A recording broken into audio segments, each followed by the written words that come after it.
your podcast and YouTube blog covering the German startup scene with news, interviews, and live events.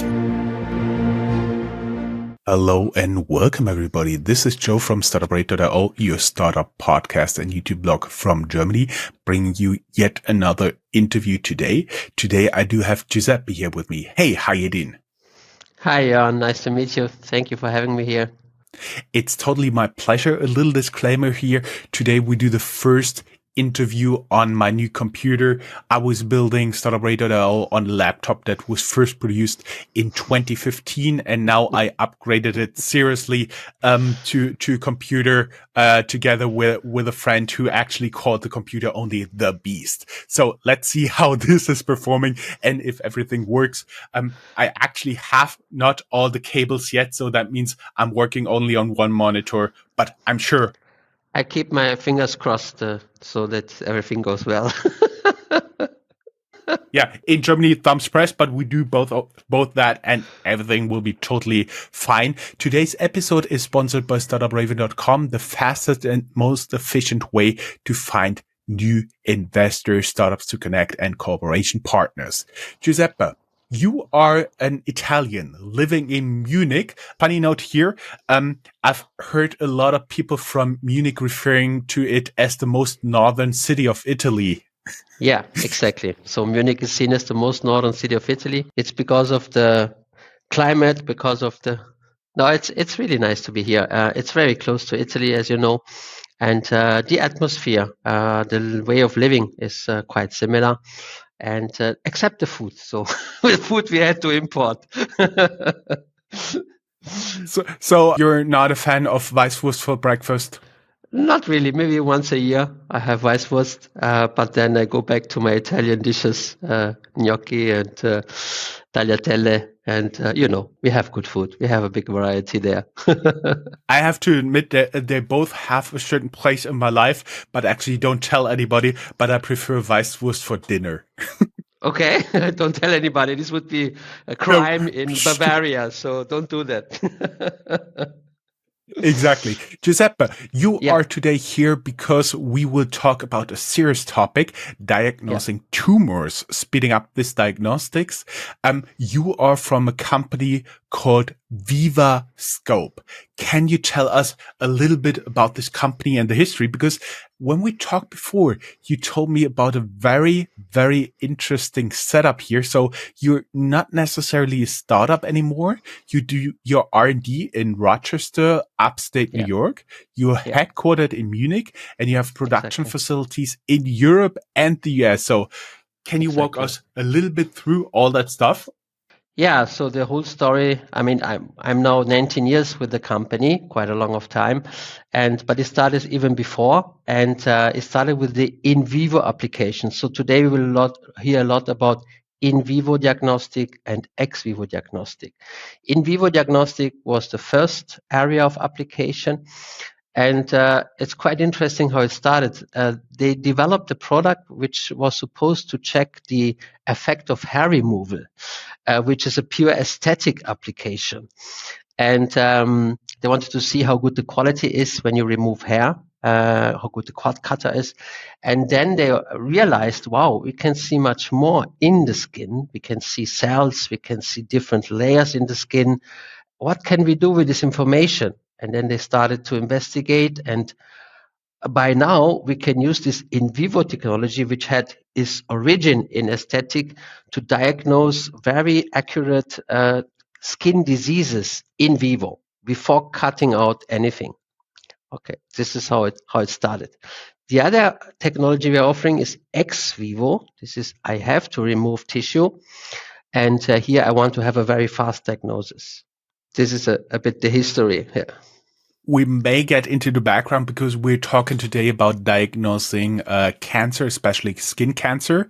And everybody who's thinking, fast diagnosis, you get a good diagnosis anyways.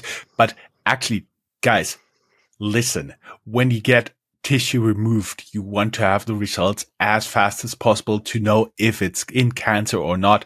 Right now, how long can it take to get the diagnosis? It takes, unfortunately, quite long, 10 days up to 3 weeks, and this is far too long. I'm not a doctor, I have a commercial background, but I was quite shocked when I started in this area to see how long it takes to get a result. So today I can order whatever I want digitally in the internet. I can get it the next day. But if I want to know if I have a tumor or not, I need to wait so long time.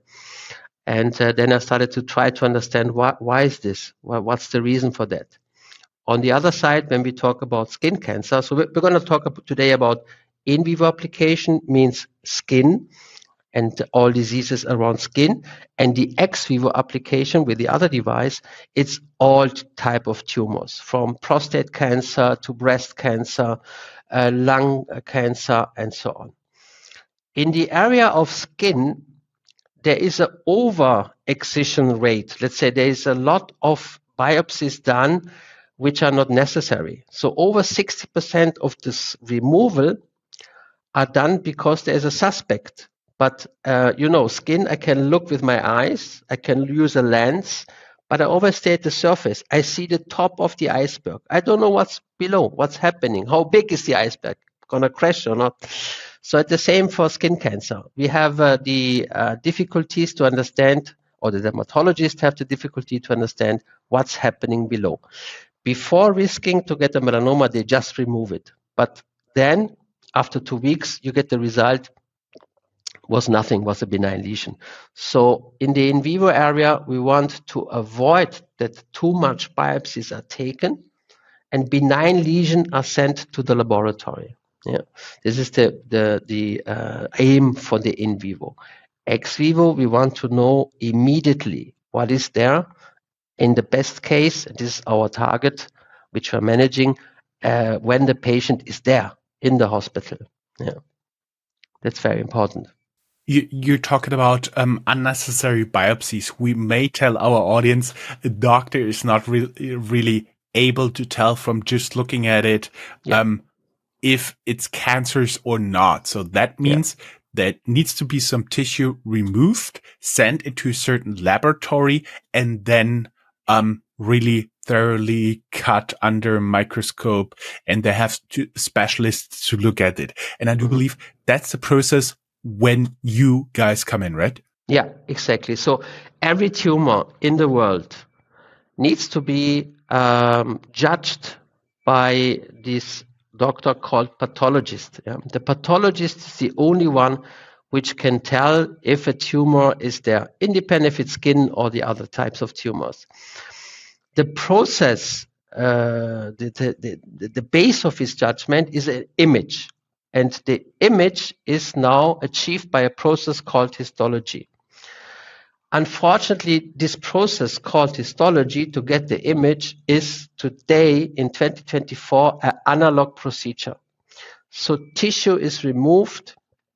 There are 3 types of these procedures. So the most common one was the paraffin section. I don't know how deep I should enter into these details. Paraffin section is one of these. It takes minimum 24 hours. Here they take the tissue, they embed in paraffin, they cut it in slices, and then they put it into chemicals. And then 24 hours later, they have an image, which is on a glass slide, and the pathologist is looking at it. Since ever there was the wish to have a faster way of doing diagnosis, of doing histology, of getting these images. And in 1894, the so-called frozen section was invented. Here we have the advantage that it takes less time, but the tissue is frozen, cut into slices, analog, and then put into chemicals. This freezing up the tissue creates some problems. It creates artifacts. And every time I cut something and I put into paraffin or frozen, I lose the tissue, I lose the probe because it's dead. I cannot use it for further investigations. And this is the problem of the current system. It's still made in an analog way. What we do is we do it digitally. In vivo, we image the skin in a digital way, and we see what's going on, if there's a need of excising or not. Ex vivo, we have a tissue which we just put on the machine, we scan it, and we get an image like that pathologist knows today. This kind of H&E-like image, it's called. Big advantage, time. I preserve the tissue. I can act much faster than with the analog system. And we are talking here about minutes. So it's not a small change that you improve by a bit. It's from weeks to minutes. And that's a big improvement. The other problem we have today is that worldwide we have 20 million cases of cancer, which need to be diagnosed by whom? You learned the lesson? Pathologists. Hmm? By the pathologists. So the number of cases is increasing in a drastic way. We're expecting in 2040, 30 million. It's not saying me, it's the WHO saying this. And on this number of pathologists which are able to make a diagnosis, I would expect also a big increase. But here's the problem. Worldwide, we have 84,000 pathologists covering 90% of the cancer cases. Yeah, this is a far too low number. And the tendency is a decreased in number of pathologists and not increase in number of pathologists. It's a huge problem. Yeah. So when we have more and more cancer cases, less and less pathologists, who's gonna diagnose all these cases? Means if I'm lucky, I get my result after I don't know how many months. If I'm not lucky, I will die before I get my diagnosis. And here we need to change things. We need to make the process much more efficient. I cannot bake pathologists, but I can make this analog process in a digital way, cutting down the time and reducing, reducing the time needed to get to the diagnosis, to get to the image. Yeah. We may add here that, of course, for everybody who had ever a biopsy done and it was not yet determined if it's cancer or not, this is quite a stressful time. But we should also emphasize that this could give you a week's head start in the best case to start your treatment, which may at the end have a decisive impact on your treatment. So that's where you guys are really coming in. It's amazing. Just tell you a story. I was last week in Rome at our reference center, Unicampus Biomedico, with a fantastic pathologist, Anna Crescenzi. She's a wonderful progressive doctor. And I assisted to a procedure. So we had a patient, a suspect of pancreas. You know, pancreas is very, very aggressive. We have a mortality of 95% in this area. He came in. Then Professor Di Matteo used the endoscope. So he took anesthesia, of course, endoscopic examination. We took a biopsy, which are liquid biopsies in this case, not firm. And then immediately they brought it to the machine. They scanned the probe. And within 3 minutes, we saw that, number one, what they took out of the body is of good quality. That's also a challenge when I cannot see this immediately.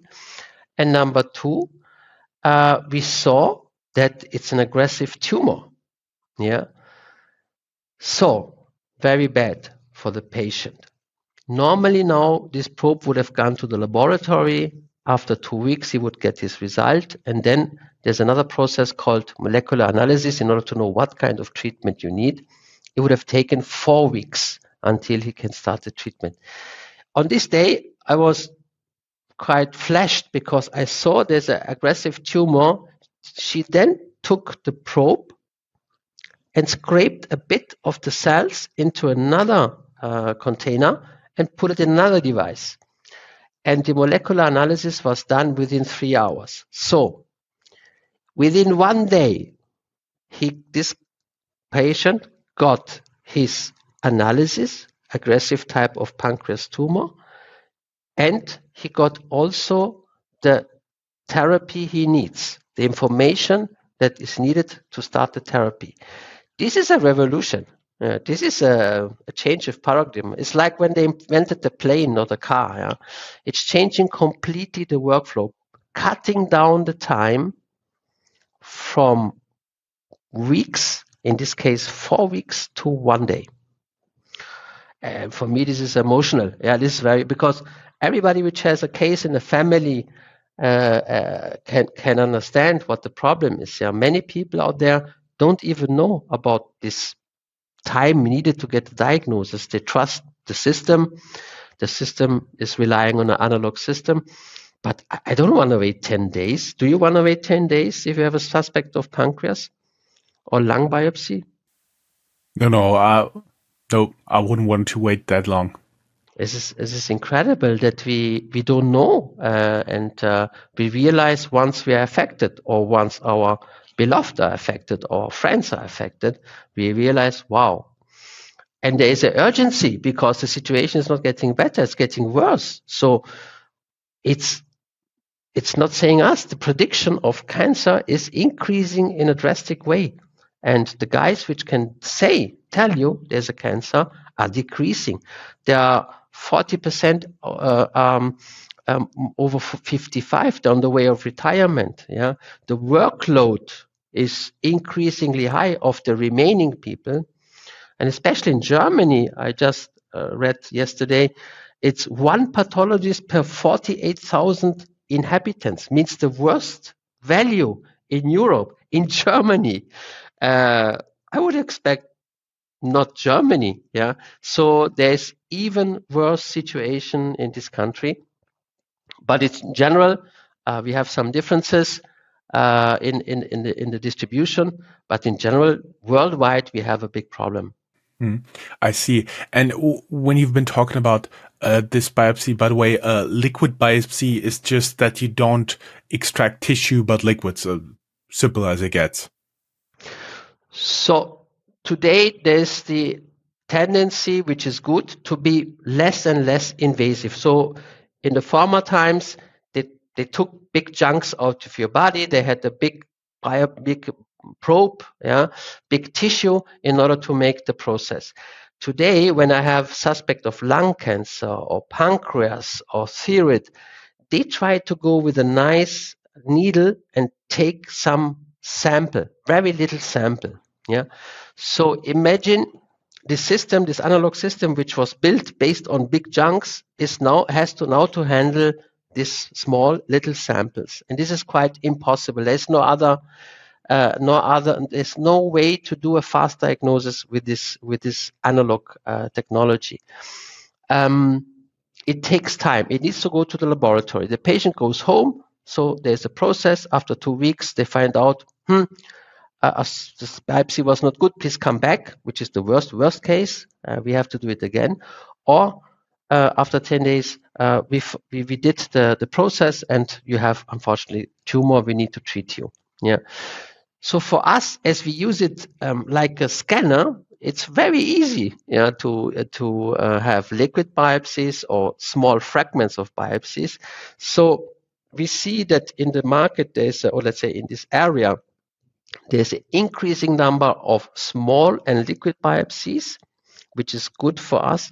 But the more we have these minimal invasive biopsies, the more that the current system is challenged. So we have the advantage of, you put it on the scanner, you scan it, and then whatever it is, whatever size it is, we can see it immediately. So this is another big advantage. And there's a funny story. How did we get there? How did Anna Crescenzi get there? We went for a neurology congress in Rome before COVID. And then we did the congress. We all flew home. And then COVID started. And we had no access to this machine anymore. And Anna was in this hospital, and she also at that same time got a little sponge, a little matrix, in order to bind these little and liquid biopsies. So thanks to COVID, she had the time and to test this solution and to find out that there is a new way of having a fast evaluation, a digital way. So this is also some positive aspect of COVID. So this 2 years where she had the machine, she managed to develop all this application, which is fantastic. When you've been talking about getting faster digitally, the first thing that came to mind, you got less and less pathologists, and everybody is talking about AI right now. I do totally understand that there are much higher levels of certainty, of trust, of testing, of processes that need to be done before you could even think about introducing even an AI-assisted diagnosis for pathologists here. My question would be, are you guys already working on stuff like that? Yeah, we need to. I mean, it's obvious. We will not change the number of pathologists so quickly if it's not a political change, a push. But even so, if somebody would decide today to invest in the promotion or let's say in the education of new pathologists, then it would take years. We will need AI because even we make the process fast and digital, there will be we need to support the pathologist in the daily work. Thanks to the fact that we do it digitally, we have now the possibility with the digital image to feed AI system. We did this with our partner university and Professor Hartmann from the LMU in Munich for BCCs. Is the most current skin cancer, the so-called white skin cancer. The black skin cancer is called melanoma, and she won with our device, with the software, the first prize, the German Medical Award. So it was a nice moment for us. But this is only the beginning. We have now also developed together with another company an AI judging the sample. So I want to know if I take with my endoscope out of the body, the biopsy is good of quality or not. And here AI can help us immediately to check the adequacy. Yeah.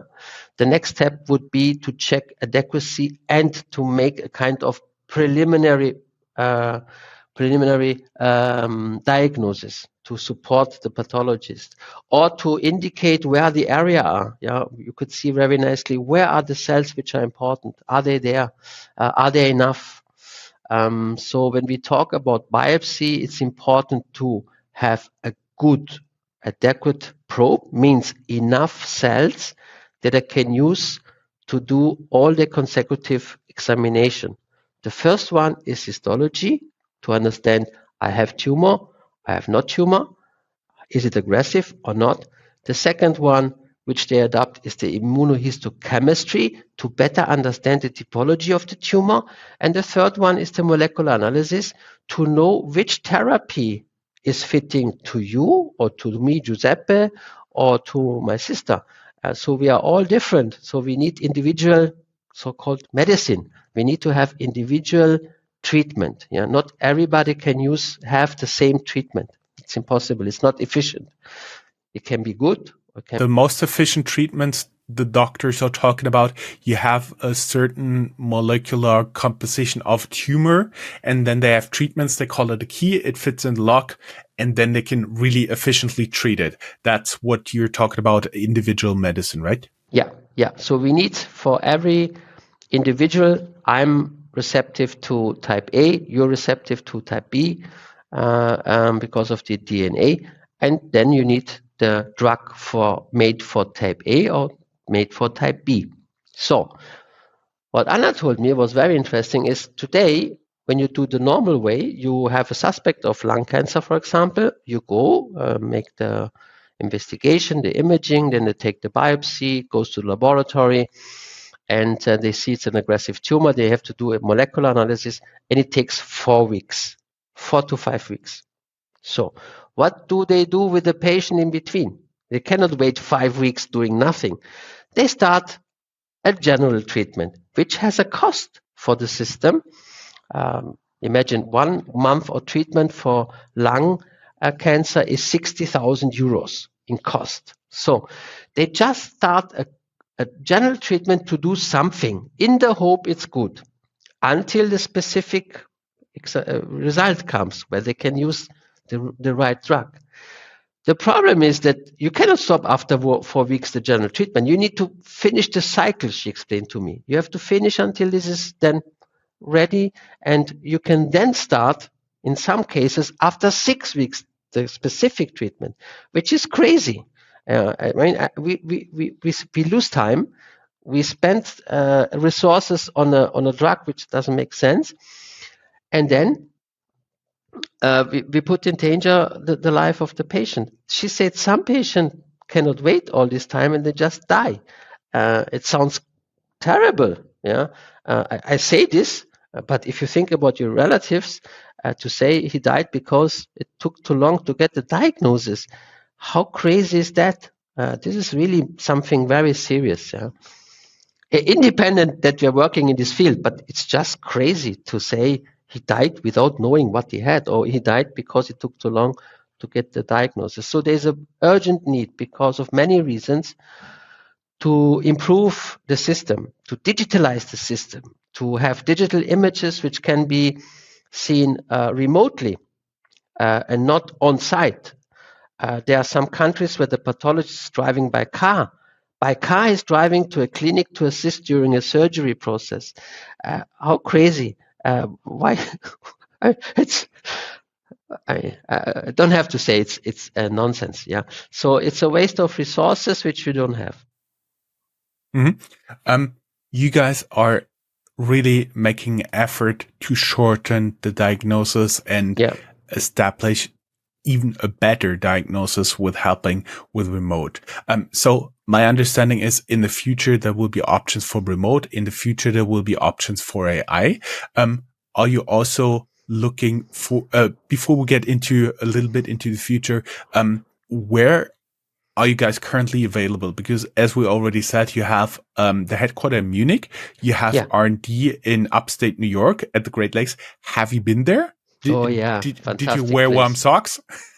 In the wintertime, wintertime is quite tough in Rochester. I think due to the climate change is also a bit changed there. But I remember flying to Rochester from Newark by this little propeller plane, and a stormy night, and I see only the runway from the cockpit was open, the door was open, and you could see the snow and the plane, and he was like doing like this, and in the last minute doing like this, was crazy. But summertime, Finger Lakes, wineries, really fantastic. One time I had the luck to fly via Toronto. I took the car and I passed Niagara Falls, and then drove on to Rochester. So beautiful area. Especially the Finger Lakes is fantastic. I love it. I love it very much. This is a nice area. I would assume you guys are, Vivascope is currently available in Europe, meaning the European Union and the United States. Anywhere else? We just started in India. It was an idea which came into my mind. Why not India? It's 1.4 billion people. And we hired Indian colleagues, which I appreciate very much. And we did our first demo tour. And after the first demo tour, I think the Indians are really amazing. Yeah, they got so excited, so progressive doctors, and they have a big problem. They have even higher workload than we have. And they immediately ordered 4 devices. Now it's after 1 month. So this is, for me, it's wow, they're fast, they're clever. We need to learn a bit of the speed and dynamic of Indian people. In Europe, we have 50 centers by now. The latest one is really made me happy. Is a pediatric center in Ancona, means for babies and children, because I didn't also not know that sometimes when you have this Hirschsprung disease is called, you need to do a kind of surgery, and the babies are put under anesthesia for quite a long time. So we could reduce the time for anesthesia by 2 hours, which is immense. This makes a big difference for the babies. Yeah. So I think this is a fantastic application, and I just got the news that the first oral lecture was accepted to the World Congress for Pediatric Oncology. I think we all wanted our babies, our children are feeling well, and that they get the best treatment. We have 50 centers throughout Europe. We have roughly 5 now in US. US is quite tough with the regulation. You need to prove by big studies that you are allowed to do this. So we have MD Anderson, Memorial Sloan Kettering, New York, with fantastic scientists and doctors. Professor Krishnamurti Savitri, she's a pathologist, very, very progressive. Manu Jain, pathologist. So it's nice to see how these pathologists are pushing the technology. So it's nice because pathologists are used to this analog process, but they saw and they understood that this is a help for them. It's a relief.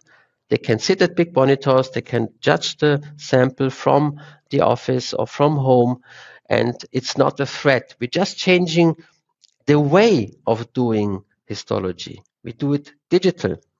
And funny enough, when I started my first job at the Japanese company at that time, we were the first introducing the digital camera. So before we used the camera with the film, so we made pictures, we took the film out, we sent it to laboratory, we waited to get the results. And now it's basically the same also in this field, in a much more important field, the pathology, histopathology, the diagnosis area. So it's nice. It's nice to have this kind of repeating of the history in a higher level, let's say. I see. Are you guys looking currently for somebody to join your journey? So are you looking for talented people? We're looking. It's getting more and more important. We need, of course, it's kind of challenging. You need to know a lot. As I mentioned, I studied MBA, but I had to learn a lot about skin tumors. What is a melanoma? What is a basal cell carcinoma, actinic keratosis, inflammatory diseases? What is the prostate cancer? Why they take 18 biopsies out of your prostate to know if you have prostate cancer? Breast core biopsy, fine needle biopsy, fine needle aspiration, lung. How do they do this? So it's a lot. It's really a lot to learn, but it's a fantastic way to combine your job with something really makes sense, which helps in a tremendous way. It helps to improve and to get fast results, and it helps you, it helps me when I'm affected, and the probability to get the cancer is unfortunately increasing. So we have to think about, if it happens, where do I go? Do I go to a center offering old type, or do I go to a center offering this digital, new, progressive approach? And on the one side, we're looking for talented people. Of course, we are a middle-sized company. We are not Siemens. We are not General Electric. So it takes more time, it takes more resources, and let's say we need then to just do it all by ourselves. Thanks God, we won many grants last year, which allow us or supports us. But medicine is a very slow-moving object. To change things takes long time. Yeah, I do understand that some of it is just to reduce the risk of potential misdiagnosis. Are you guys are also open to talk to new investors? Of course, always. I mean, I am a firm believer of collaborations in terms of combining different technologies together, in terms of bringing people with knowledge, insight, in terms of bringing resources to speed up the process, because, as I mentioned, it's an urgent problem, and the more power we have to change things, the more, let's say, the more we have the chance to also save people. Here we're talking about people's life. Yeah, that's definitely an issue. And we now have a lot of big companies knocking at the door. I'm quite happy, and I'm looking forward to these new collaborations. But our doors are open for more. Giuseppe, it was really great having you as guest. You could totally tell you are an Italian the way you've been talking. I like it when I do have a guest who has really an interesting and important topic and can talk a lot about it. We're now running almost at 35 minutes recording time here. So I would like to say thank you. Mille grazie. Grazie mille per l'invito. hope it was a bit interesting. I tend to not stop. I was warned, please stop. So thank you so much. It was great to talk about this problem and possible solutions. And I wish you fantastica giornata e settimana. Ciao. Ciao. Ciao, ciao, ciao, ciao. That's all, folks. Find more news, streams, events, and interviews at www.startuprad.io. Remember, sharing is caring.